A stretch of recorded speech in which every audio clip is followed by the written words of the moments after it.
on today's episode of Gathering the Kings. You know, I don't want to get into your politics, but you look at Trump, and Trump, people think he's a madman. Over in the UK, he's a madman. He's a madman. Madman or not, he got results. He made things happen. Okay? Right. And this is the same thing. People thought I was crazy. There's no speaker in the UK that dresses with jeans, trainers, and t-shirt and tattoos. There's just none. And people like this guy. And I used to come on, and my first line was, "Hey guys, just to put your mind at ease, I am from one of the roughest cities in the UK, Manchester. I do have shaved head, do have tattoos, but don't worry, I'm not a drug dealer. Ha ha ha. Anymore."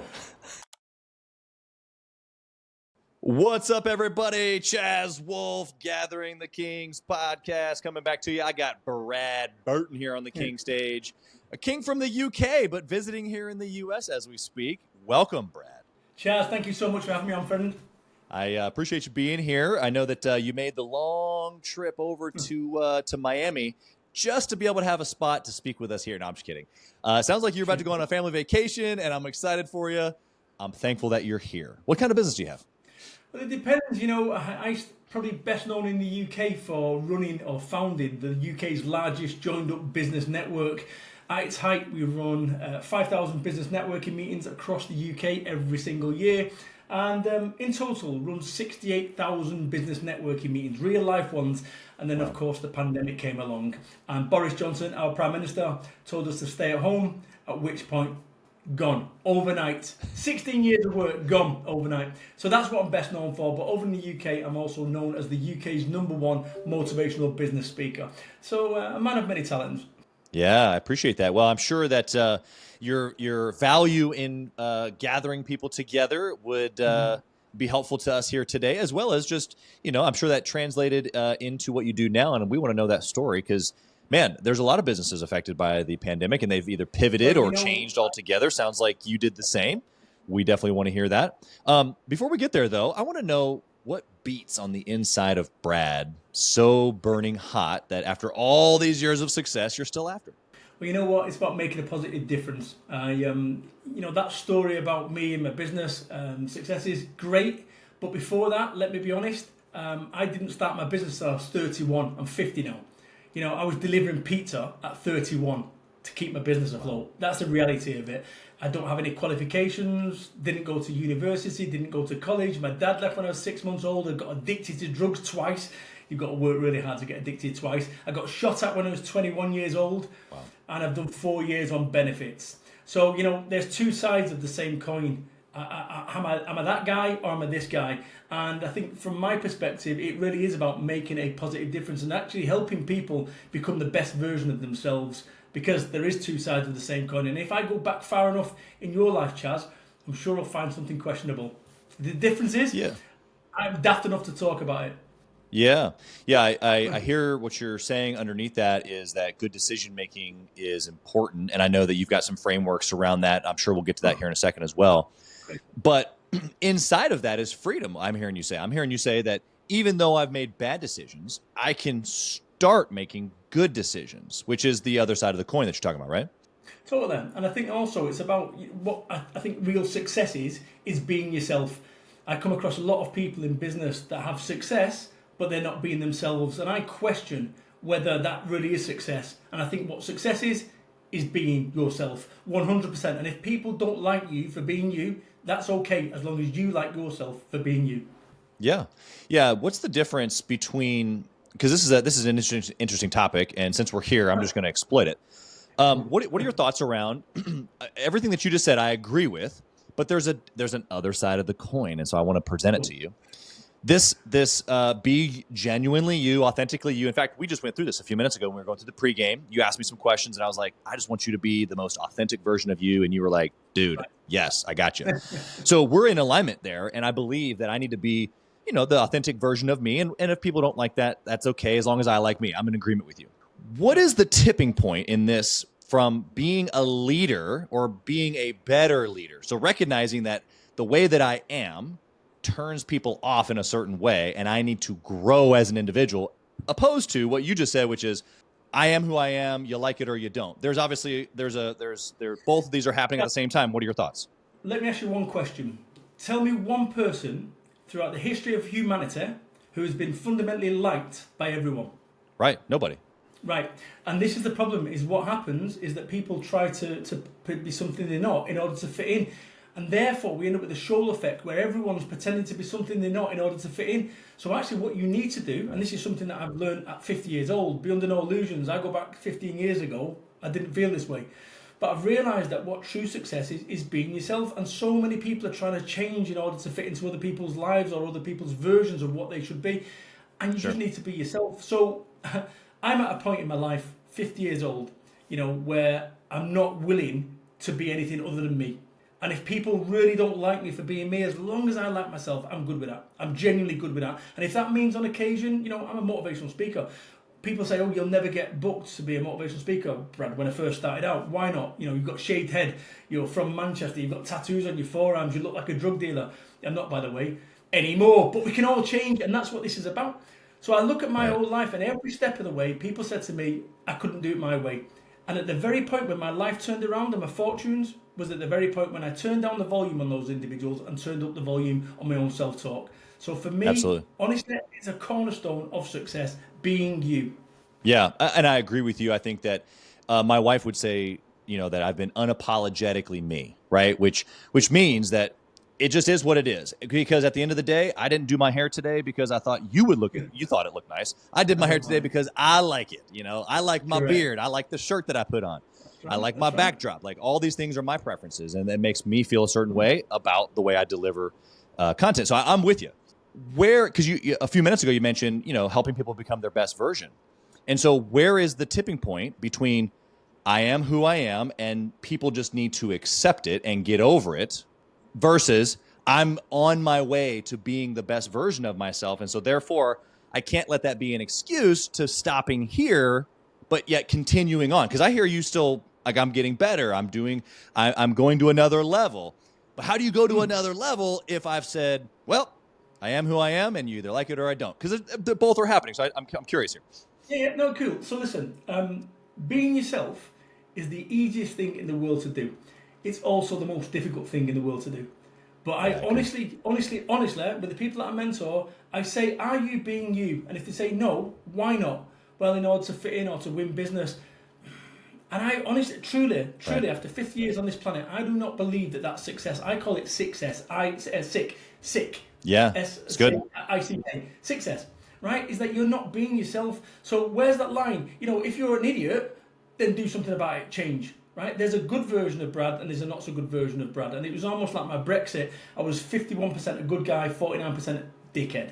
And actually, as life's gone on, I now believe that I'm 95% that good version of me. And I've ebbed away and knocked off the edges of all these bad things that who I was or what I was as life's gone on. So I don't know, my version of success is my version of success. And here's the thing, Chaz, if I go and get a designer suit and it's the most perfect suit ever and it's thousands of dollars, and then you go and wear that same designer suit, it's not going to look great on you. So somewhere along the way, one size doesn't fit all, but what I will say is everyone can be themselves. And that is one size that does fit all. Yeah, no, I love that. And I hope the listener is paying attention to your passion. It's not that, it's really a clear message of don't be somebody who you're not, right? Like that's you being you. You can't win. You cannot win. If you're being something you're not, you cannot win ever. Yeah. It's impossible. So the first foundations of success is being you. And that is the easiest thing to do. It's the hardest thing to do. Once you get that sorted, everything else that follows is great. But when we start being something we're not, we start buying cars that are not us. We start associating in golf clubs that are not us. When I go to vacation, I love America. By the way, love America. When I go to vacation, I could afford to stay at the best Disney hotels known to man. However, I don't. You know why? Because I wouldn't fit in. I don't have the pink polo shirt. I don't have the shorts. I have none of those things. I like to be me. So I stay at the third one down the line that I could afford. Whereas not most people, but some people would, because it's more expensive, they think more expensive equals better. I found my level.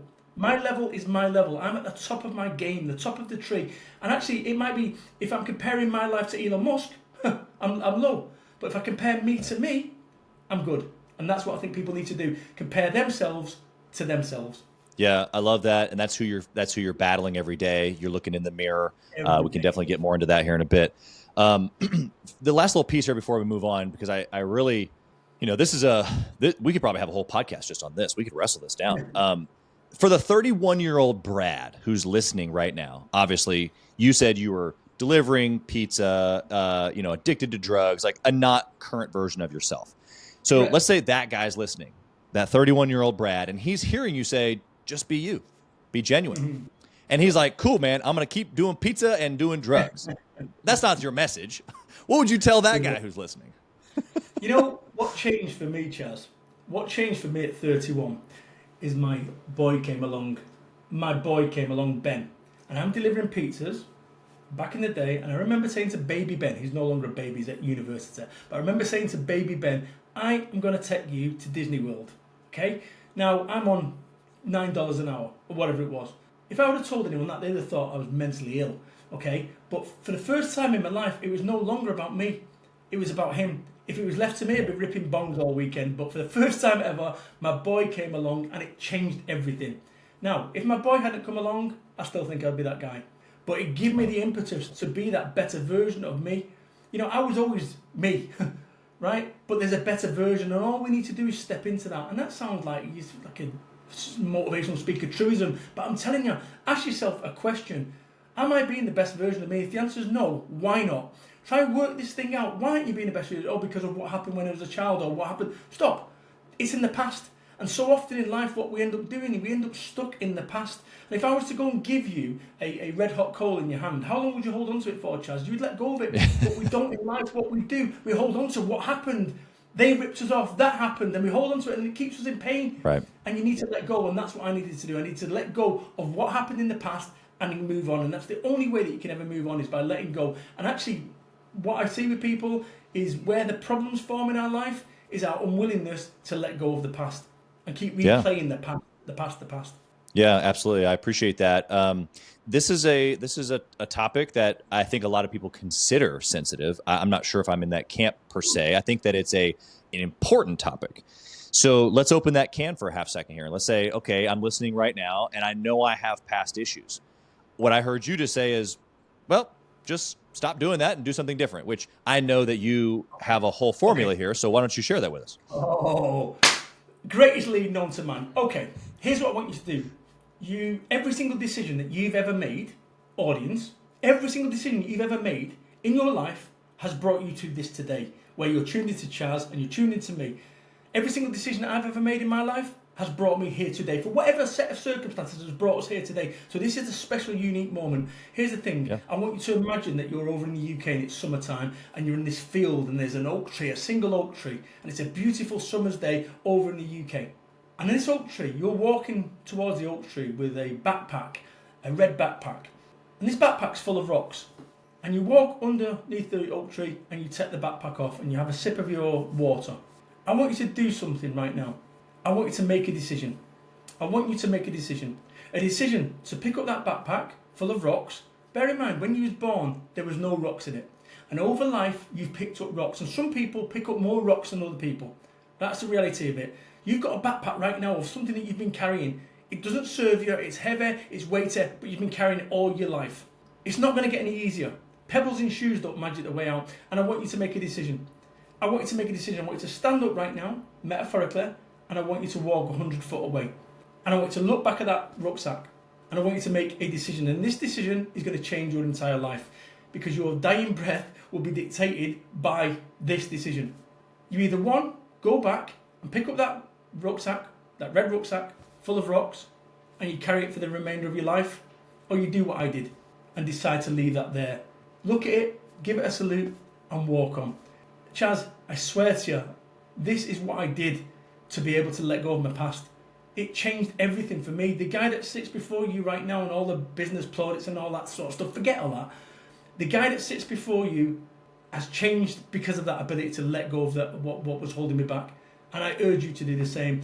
And if you can't make that decision right now, maybe later on we'll be able to help you make that decision before this podcast ends.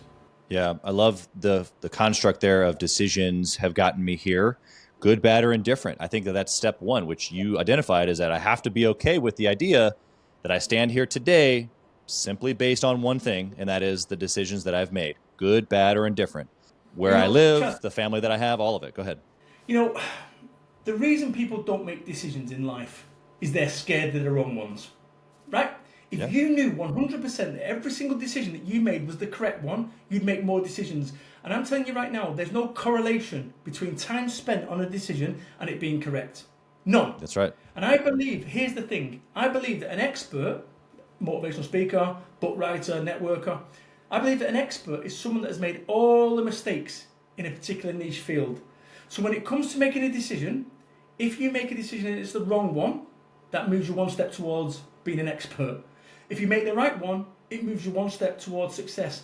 Now I'm going to share something right now, and this is one of my cornerstones. I actually got invited over to Las Vegas to speak as a result of this what I'm about to share. So there's a company over in the UK, I don't know if do you know Bentley? Bentley, the car company? Oh yeah. Okay, so I got invited to speak at Bentley, and their management team use this technique. And the reason that the management team use this technique is because I taught it them. Brad Burton, the former drug addict. Brad Burton, the guy who's done 4 years on benefits. Brad Burton, the guy who got shot at when he was 21. Brad Burton, the guy who delivered... Sorry, not that Brad Burton, the other one.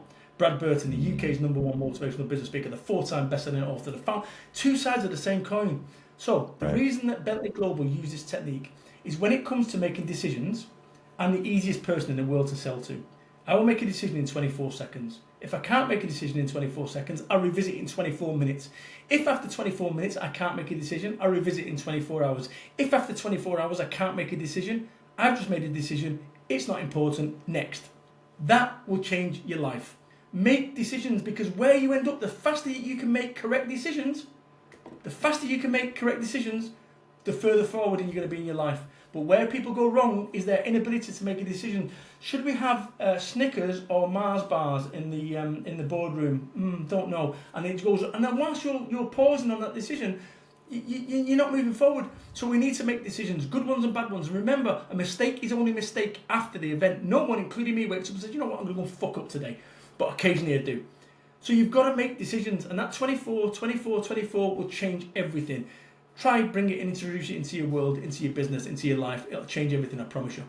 Yeah, I love that. The fact that you said that speed or a slowdown effect has no effect on positive result is huge, and that's huge for certain personalities.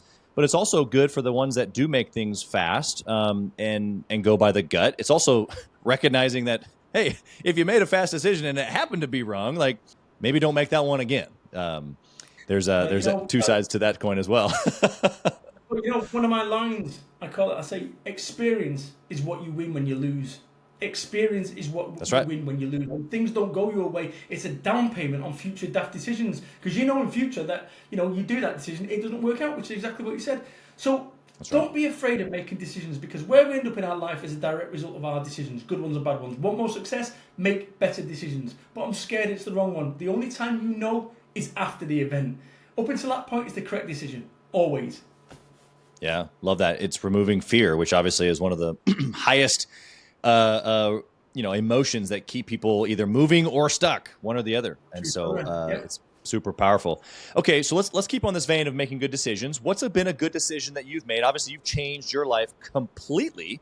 Give us something like really practical from a business sense that the listeners can take away and apply this week. So, yeah, cool. So everyone has taught me out of things, okay?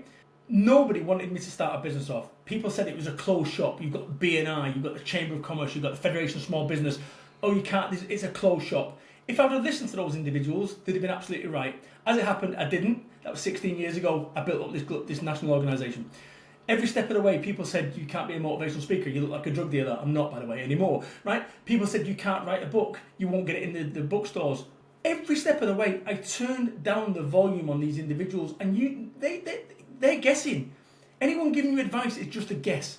So what you need to do is recognise the only time you know is after the event. So every step of the way, you're going to be told by people it can't be done. And for them, they're absolutely right. But for you, you need to have unwavering, misguided self-belief.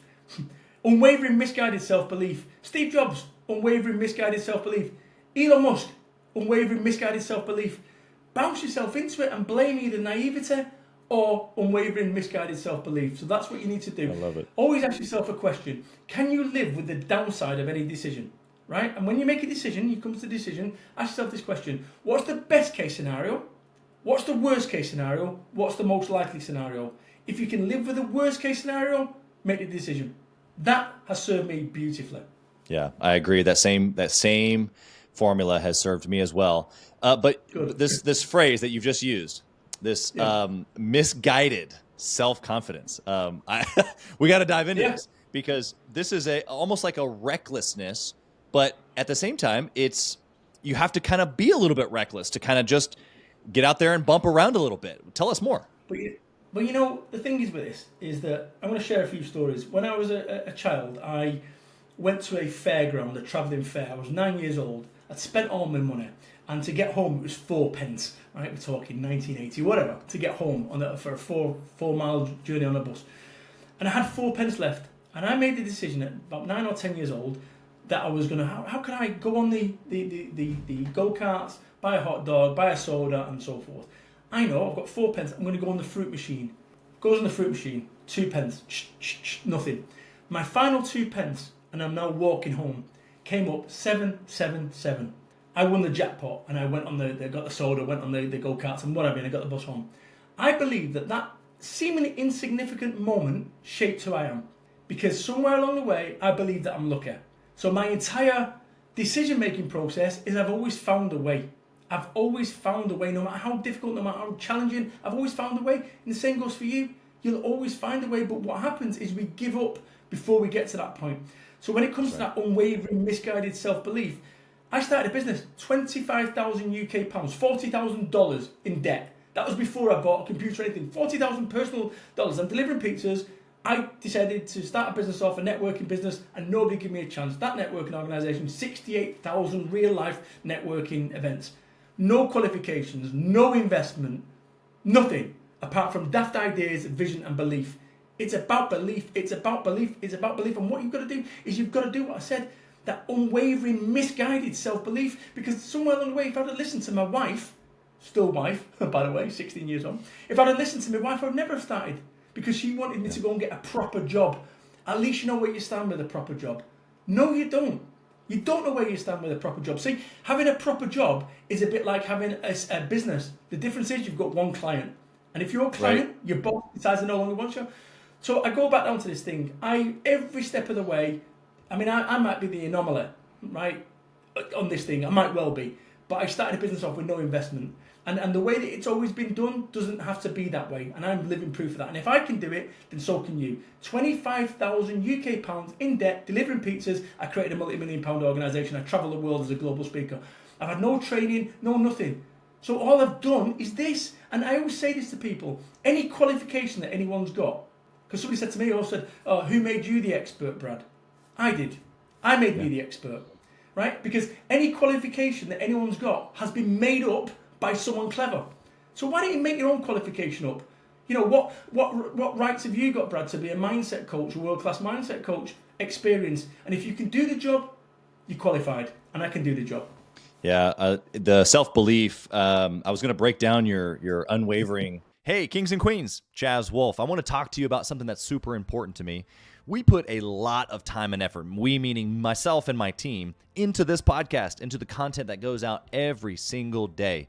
And if you have been getting any sort of value or insight from this, we want it to be able to reach other business owners too. So we would love if you would like, comment, share, leave a review, post, share again, all of the things on social media, on all the different platforms, or even on the podcast mediums of Apple and Spotify. We would love to be able to get our content into more hands, more entrepreneurs, so they can grow their business as quick as possible. Together, we are building a community of like-minded entrepreneurs who are committed to growing their businesses to new heights. So let's do this. Let's help each other.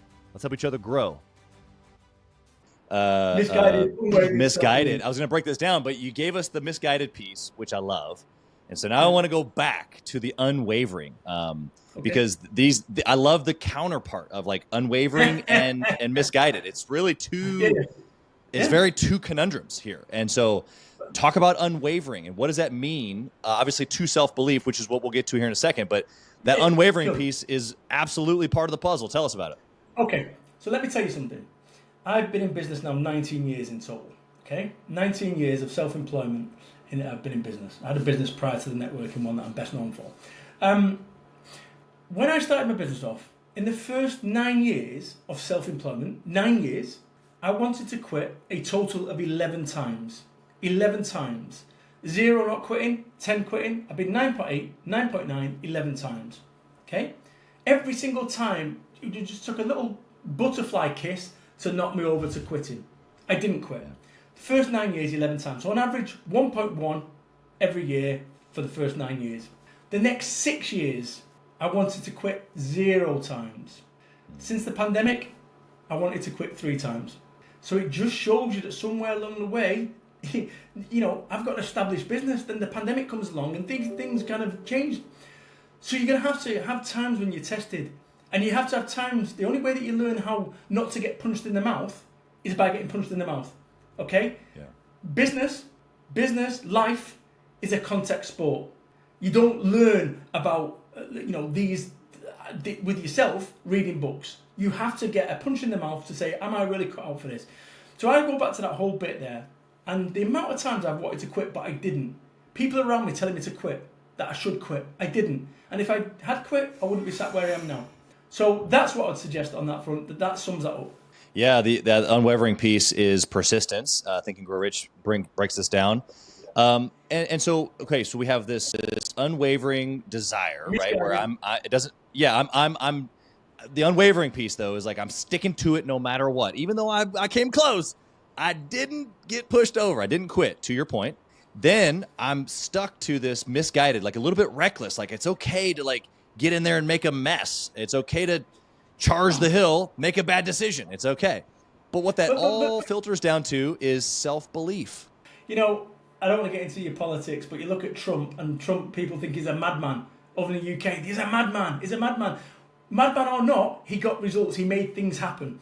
Okay? Right. And this is the same thing. People thought I was crazy. No one, prior to me coming into the space, my format, I'm not going to go into it now, but my format was completely different to any other networking event. Like we had 3 one-to-ones in group time. There's no speaker in the UK that dresses with jeans, trainers and t-shirt and tattoos. There's just none. And people like this guy. And I used to come on, and my first line was, hey guys, just to put your mind at ease, I am from one of the roughest cities in the UK, Manchester. I do have shaved head, do have tattoos, but don't worry, I'm not a drug dealer. Ha ha ha, anymore. right. So what happens is it's depreciating. So straight away, because I would walk on stage at these big corporate events, and they've got all people with 3-piece suits, pocket watches and monocles, and then you've got this guy and they're going, who's this dickhead? Because I know that's what people are thinking. And people were underestimating me, and I was bringing me as part of the act. So halfway through I'd say, look, just stop for a second. We're amongst friends now, we're all friends. How many people in this room underestimated me? Be really honest. 70% of the hands go up. And right. Say, listen, I say, on that basis, if you've got me wrong, how many other situations are you getting wrong? Because you're assuming. You wouldn't think I could afford your product or service. You'd have no idea that I have a team of 800 people. No idea whatsoever. Right? The only reason you know that is because I've told you, or you've Googled me now. And this is the thing, is that somewhere along the way, what business is, over in the UK, people think it's Savile Row suits and going around with Rolls Royces and Bentleys. And actually, right now, the modern day business owner is fleet of foot. The modern day business owner looks like you. They look like me. Yeah. And yet, the old school way of doing it, they didn't look like me. They didn't look like you. Simple. Yeah. Yeah, and you believing in you started the beginning. So, and if somebody wants to wear a 3-piece suit today, per your instructions, do it. Totally. But listen. Don't whatever the blueprint of my life is that works for me. But let me tell you something. The whole 3-piece suit and pocket watch routine wouldn't work for me. So, but society has said, well, that's what business is. So you need to be that in order to be a success. Well, I've proven, no, you don't. No, you don't. But for many 31 years, I thought that stuff eluded me because I wasn't that guy. And I've made my own path. And this is the thing, we can all follow our own path. But what we've got to do is, the first thing, it comes down to being yourself. So if you are wearing a 3-piece suit and a pocket watch in order to win business, guess what? You're always going to lose. Businesses, I walk in there and they're looking at me, and straight away people believe that I've not got a level of deference to them. And true story, whether I know Alan Sugar, big entrepreneur over in the UK, Alan Sugar, Elon Musk, or Colin the carpet cleaner, I treat everyone the same with respect, right? And I think that first and foremost, just because someone's got more wealth than you, doesn't mean that they're a better human being than you. So somewhere along the way, there's more to life than money. And I've realised this. I've got everything that I want. Everything that I want. Genuinely, everything that I want. You know what I want more of? Contentment. That's what I'm after right now. Which is unusual for a business person to say this, but I've got everything. Right. I've had the stupid supercar. I've done all that stuff, and that's cool. And I'm glad that I've done it, because a working class lad like me that has come from nothing to have achieved all that. But somewhere along the way, the thing that eludes so many business owners, and this is what I work with them, they have everything, but they have nothing. Or they have everything and they feel they have nothing. And they think that life, you go and get a 40-inch television and you think that life's going to be good. Then you get a 60 and it's 9, an 80 and 100. Now you need a home cinema. And it never ends. At some point, you've got to be happy with what you've got. You've got to be happy with your achievements, what you've done. And you know what? If I died at this moment, I'd be happy with everything that I've achieved. I've done so much with my life. For a guy with limited resource, I've done so much with my life. And if I can do it, then so can you. Yeah, I love the press there as far as contentment, because there's this wrestle at some point, to your point, what you were just saying as far as like the progression of a business owner's life. What do you feel like is the tipping point? Is it just like, I finally realized that I've gotten enough, or is it more of a posture? Because I feel like, even though maybe you've got a few more years on me, I feel like I've surrounded myself with people who maybe never even had the supercar, really don't care about the supercar, because it's more for them about what you're saying, contentment, which maybe for them, maybe legacy or family or, helping other people. So is there a stage? Is there a process? Like, what is it? How do we get there? Chaz, let me share something with you. In 2012, I had a nervous breakdown. I'm all right now, Flick, right? I had a nervous breakdown. It took me 2.5 years to get fixed. 2.5 years to get back to normal, yet I had a multi-million-pound business. And I was so discombobulated, I was so apathetic towards all of that I'd achieved, because I was told that success was at the top of the mountain. Right. I got to the top of the mountain, and guess what?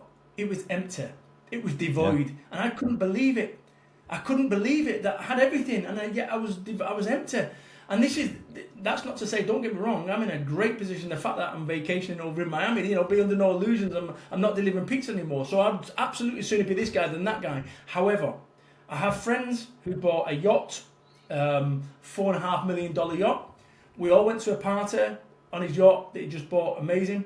He then sailed his yacht to Marbella, which is a rich place over in Spain. His amazing yacht, as he went into the port, he wilted. It was tiny. Oh, mate, I'm embarrassed for him, right? So over in Southampton, he was amazing. Everything's great, and we're all partying, game. Well done, friend. He then goes over there, and I saw him wilt. He's sunk because it was a fraction, a tenth. That's almost like a mental illness. There comes a point when you've got to ask this question: how much is enough? How much is enough? We can't all be Gary Vaynerchuk. We can't all be Elon Musk. But what we can do is be a better Brad Burton. We can be a better Oz. We can be a better Chaz. And that's what you need to ascertain when you get to this point. What is the point when you're going to be happy? Because it's almost like a donkey with a carrot on a stick. You can never reach this level of contentment because you're always the next thing. And this is almost, like I say, if you go back to me delivering pizzas, if you said, hey Brad, you're going to have the opportunity to take your kid to Disney World for once in your life, I'd be like, no, it's impossible. I did it 13 times. If you said, Brad, you're going to have a supercar, I'd go, me? Impossible. I did it. And then after 3 months of having a supercar, it was just a normal car. So this is the thing that we've been sold a pup about what success is. I'm telling you, as a 50, look, you catch me at 31, I'd have said, this guy's talking out of his ass. I am telling you now, as a wizened old guy, if you want to have true success in your life and in your business, get content. Get content with what you've got, and then work out what is at the next step. And are you prepared to do it? Because this is the problem, is I go back to my life, and if I compare me to Elon Musk on a scale of 1 to 10, I'm a 2. If I compare me now to me 19 years ago, I'm a 10. So what happens here is if we are comparing ourselves to who we see on Shark Tank, you're always going to be discombobulated. You're always going to feel sad. If you're comparing yourself to somebody else's big boat, you're always going to feel that way. And the problem is with money, as a motivator, someone's always going to have more. So what you've got to do, you've got to have your own high score that you put yourself up against you. And that's what you need to Sure. do, compare you to you. And I'm telling you, as a 50-year-old man, and I know I'm banging the drum on this one, but I just want people That's to good. understand this. That you go and get a multi-million-pound business or a multi-million-dollar business, and if you ain't happy now, all you're going to be is have a multi-million-pound business, and you're going to be unhappy still, and you're going to do dumb shit. You're going to be in a position, as I was, to do dumb shit because I had money to be able to do that. So get happy first, then work out where you want to go from there. Yeah, and so the contentment in your equation here, contentment equals happiness, and or just a presence, right? A peace, and so okay, everything that you've mentioned so far is business related, success related, money, objects, material, all the things that we think about when we talk about business or success or making it up the hill. So for you, what have you found? Because obviously I know that there's many other things that bring contentment other than just the supercar or the nice house or the whatever. But for you, what of those kind of maybe less talked about things, what have those been? Okay, great question. Great question. Meditation. 2 years ago, I discovered meditation. And if you'd have got to me, I'd have been like, come on, are you serious? A guy from Manchester, that's a rough area, trust me, into meditation. And I remember what meditation does, it almost gives you a defrag. It flushes your brain and gets neutral, gets you in a really centered position. So I had a big meeting or presentation 4 or 5 weeks ago. And it's in the morning, I woke up and for whatever reason, I'm just dark-headed. I don't feel chirpy and Brad at all. So I listened to some meditation for 10 minutes, nothing. I listened to meditation for another 20 minutes, so I'm now 30 minutes in, nothing. Most people would go, that isn't working. I kept going. And about 45 minutes in, changed instantly. That whole state changed instantly. And the pitch, I nailed it, 10 out of 10. But if I would have gone, which most people would have, it's not working. But this is what I talked about this whole ability to tenacity to keep going. So I would swear, absolutely swear, in terms of meditation. I kind of found some spirituality as well 2 years ago, which is weird. Right? Probably the weirdest thing that's ever happened to me. I'm not religious and none of that, but something changed in me instantly. Instantly. It's almost like somebody threw a light, and my entire worldview changed about what success is, and it just happened. Just happened. Yeah. It's weird. It's good. And so this, and I don't know if it happens to people when you reach 50. I don't know if it happens to everyone. I have no idea. But something changed in me where I kind of turned into a different version of me. Yeah. Well, I appreciate the vulnerability there. I think that you're right. For me, it wasn't at 50 because I'm not there yet, but it was finding faith. It was knowing that there's a greater purpose here, and you can find contentment in knowing that there is a greater story, a greater plan. And I'm just a piece of it. It also brings you to gratefulness, right? When you realize maybe how small you are, you're like, oh Chaz, man, I can control this little box, but You know what? It's music to my ears. Like I said, I'm not a man of faith, but something changed in me, and actually maybe I am, and I've just not realised that bit yet. But look, something changed in me. Something changed in me that actually, yeah, I understand now that there's more to life than success. It's about, and you started off about making a positive difference. And I've always been that guy. I've never kind of branded it, but that's what, if you used to put a USB cable in my head and download my brain, it's about making a positive difference. And I have impacted. What was lovely, I sold my business, crikey, a year ago yesterday. I sold my business, my networking business. I got out of it a year ago yesterday. And what was lovely is I had hundreds of comments from people that said I'd changed their life. Yeah. And it was almost like a eulogy. It was like a eulogy. I got to see what people would say about me if they're dead, right? It was just beautiful. Oh, honestly, like beautiful to see the impact that I've had over those 16 years. And I touched on it before, Chaz, which was I got shot at when I was 21 years old. I got shot at, and I moved away from my home for 21 years, and I moved to where I live now in a rural area called Somerset. If it wasn't for the worst day of my life, I would never have started my business. I'd never have written the books. I'd never be this motivational speaker. You and I wouldn't be talking right now. And hopefully, as a result of this podcast, somebody has let go of the rucksack. Somebody has decided that actually, you know what? I'm going to go make that decision in the next 24 seconds, 24 minutes, 24 hours, and get rid of that rucksack. And this might change somebody's life forever. Yeah. As a result of some serious amount of events that happened. Wild. Let me ask you a question around your younger self, I positioned this a little bit before, but I want to end our recording with this question. See kind of what you would say. I want to know if you had the opportunity to go back and whisper in maybe 31, maybe 21. You've kind of given us a couple of life scenarios here. The younger Brad, you pick the age. What would you tell him? It's all going to work out. Or you're good enough. You really are. Keep being you. Or be you. You know, the simplicity of that advice, like literally, if you had 15 seconds to go back, yeah, and also buy Bitcoin. No, but joking aside, but seriously though, that advice that I'd give to myself would be, listen, Brad, it's all going to work out. Everything happens for a reason, and I want you to be you. Be you 100% and start today. Yeah, I love that. All right, well, we were just talking about socials and connecting. How can someone find you?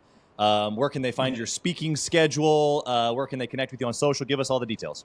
Listen, workwithbrad.biz, B-I-Z, workwithbrad.biz, and do check out me on YouTube and LinkedIn and whatever. I mean, that LinkedIn's my primary platform. I am across all of them, but LinkedIn's my primary platform now. I would love to connect with your audience, like genuinely. So find me, Brad Burton, good-looking lad, handsome. I used to have hair just like you. Are you telling me that my future is looking in front of me? Yes, sorry. Well, I don't accept that. Chaz, let me tell you something, friend. You know, we don't appreciate things till they're gone. We That's don't right. appreciate hair till we, like, genuinely, and I'm not being clever here, we don't. No. And that applies to everything in our life. You know, you, us, we, every single individual, no matter what you've got going on in your life and your world right now, we have something that one of the richest men in the world doesn't have, Steve Jobs. He would give you every penny of the $200 billion of Apple reserves for one day of your life. What does that say? It says that your life today is worth $200 billion, but we take today for granted, we take our friends for granted, we take our health for granted, we take our hair for granted, we take things for granted, and the only time that we realise how invaluable those things were is when we're about to lose them. Be thankful of what you've got, people. Like I say, things could always be better, things could always be worse. Keep going. Love it. Thank you for being here. You are an inspiration to already many over the last 16 years, but I can only imagine all of the thousands that you're going to touch in this new journey for you. And thank you for being here. You've been incredible. Blessings to you and your family and all of your success. Thank you, friend.